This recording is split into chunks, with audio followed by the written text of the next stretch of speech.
Bonjour, bienvenue dans cette nouvelle vidéo qui fait suite à la vidéo précédente dont vous trouverez le lien ci-dessous. Et donc dans la vidéo précédente, nous avons parlé de notre besoin de relation avec Jésus. La première chose que nous avions mentionnée était la prière. Pour être en relation, il faut passer du temps et la prière est le meilleur moyen d'être en relation parce qu'alors, non seulement nous pouvons parler à Jésus de nos besoins, nous pouvons intercéder, mais aussi Jésus peut nous parler et nous pouvons l'écouter. Alors nous avons commencé aussi à regarder que Jésus pouvait nous parler par la parole de Dieu, par la Bible, et nous avions aussi regardé qu'il pouvait nous parler à travers des écrits d'auteurs chrétiens. Dans le même ordre d'idées, Jésus peut aussi nous parler à travers d'autres personnes. Tout comme Jésus peut parler à travers nous vers d'autres personnes. Par exemple, je me souviens dans ma vie, un petit témoignage de quelqu'un qui m'a donné une parole de bénédiction qui m'a fait un énorme bien. Eh bien, c'était dans les années 80, juste après que j'avais vécu une rupture difficile avec Mireille.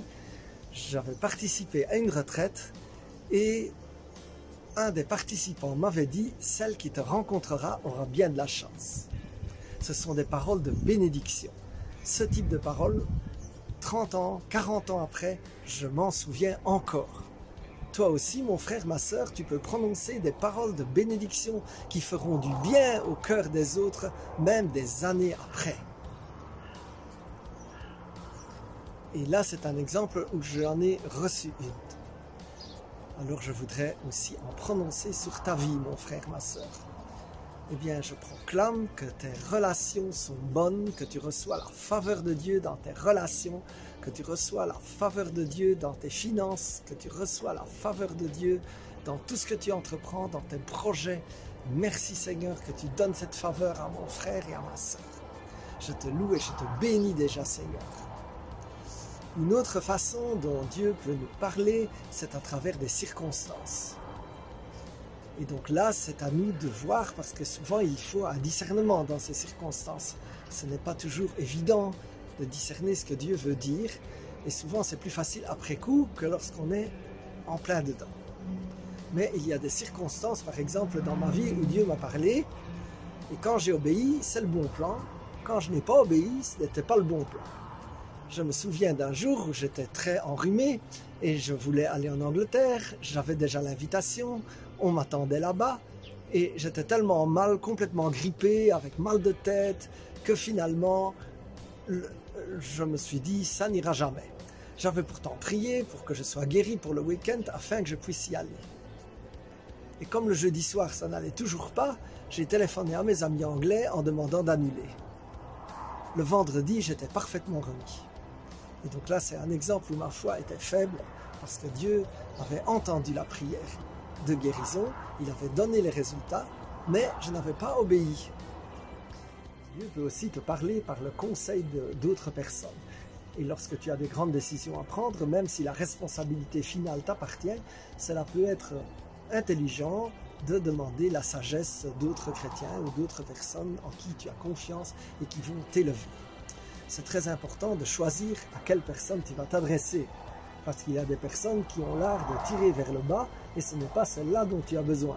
Celles dont tu as besoin, ce sont les personnes qui vont te tirer vers le haut et t'encourager pour que tu puisses trouver la bonne direction, la direction qui te convient. Une solution qui a été appliquée dans la Bible et qui peut être éventuellement un choix de décision, mais qui nécessite quand même un discernement et une sagesse, c'est la toison.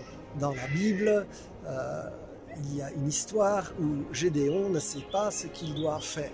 Alors il met une toison et il demande à Dieu qu'il y ait de l'humidité partout, sauf sur la toison, et cela se réalise, et le lendemain il demande qu'il y ait de l'humidité uniquement sur la toison et nulle part ailleurs, et ça se réalise. Alors il sait qu'il doit aller dans cette direction. Et donc parfois, lorsque tu as des difficultés à prendre une décision, cela peut être une façon de procéder, même si c'est peut-être une façon de dernier recours. De toute façon, pour n'importe quel discernement, il doit être aligné avec la parole de Dieu. Il doit donc t'amener vers le plus haut, vers plus d'amour pour toi-même, pour les autres. Et à ce propos, je voudrais aussi conclure en disant que tu peux aussi donner la bénédiction sur toi-même, mon frère, ma sœur. Et je voudrais t'encourager surtout à déjà ne plus donner des paroles négatives sur toi-même qui te descendent toi-même, mais au contraire que tu donnes la bénédiction. Parce que Dieu t'a donné une série de bénédictions et il est donc très bon de les répéter. Dieu a fait des vœux de bonheur pour toi et donc tu peux t'en saisir.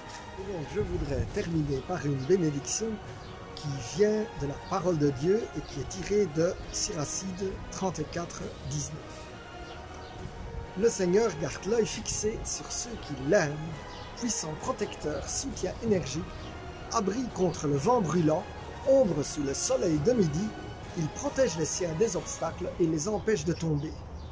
Il relève le moral, il fait briller les yeux de joie, il accorde santé, vie et bénédiction. Eh bien, selon cette parole, mon frère, ma sœur, je déclare que tu es protégé, que tu as un soutien énergique, que tu es abrité, que tu ne tomberas pas, que ton moral sera relevé, que tes yeux vont briller de joie et que tu auras santé, vie et bénédiction dans le nom de Jésus-Christ. Amen.